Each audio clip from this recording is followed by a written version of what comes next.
What's up? I'm here at Regent's Park, which is one of London's most prestigious areas. And as soon as you see these red streets, you know it's either near Buckingham Palace or in one of the very fancy areas. So Regent's Park is one of these places where the buildings are in a bit of a Victorian architecture, just extremely pretty and so British it all seems. And the parks are green, everything is just stunning. People are smiley and very friendly everywhere.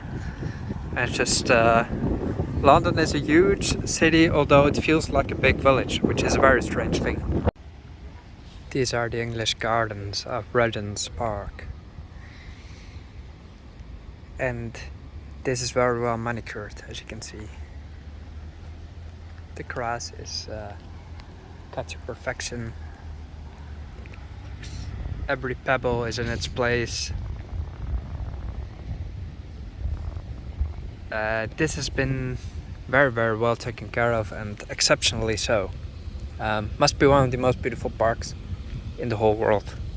I'm quite sure. I mean, it's London after all, city of the world. And just look at it.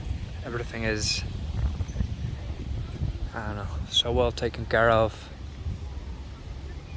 It's quality of life, definitely. Can you imagine living here, having this park at your disposal just 24/7?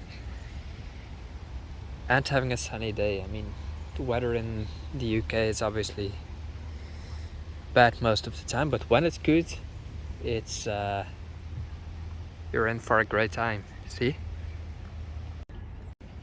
So by entering these gardens, I'm walking straight into the Victorian era. And here we see the lion's face. It is called the Griffin Taza, which is, well, translated the lion's face. It was installed here in 1863.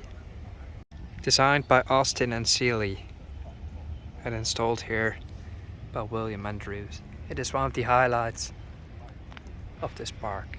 Walk straight into a Victorian era. You can imagine people walking here back in the day with their prams, with their wigs, or however they would have looked. I can only imagine. Their white, black clothes, high heels. I have no idea how it would have looked. I can imagine it would be impressive. If only I could step in a time machine and eject myself back in 1863 to see when this was installed. How William Andrews would have looked, what clothes he would have worn, how he would have spoken, with what accent. I can only imagine. These houses here must cost a fortune. Would love to have such an apartment in London, just live the Sex and the City lifestyle. This must be one of the coolest places in the world to live here, near Regent's Park. See? Just amazing. And more flowers up here. Looks like, well, I haven't truly ever explored the UK, but I always had the idea that, I don't know, would be a bit boring.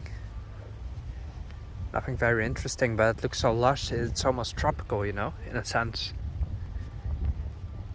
It's incredibly diverse, actually.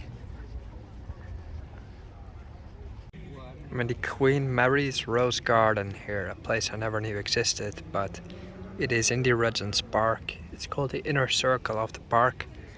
It has the rose garden as well as a Japanese garden. It's absolutely fabulous.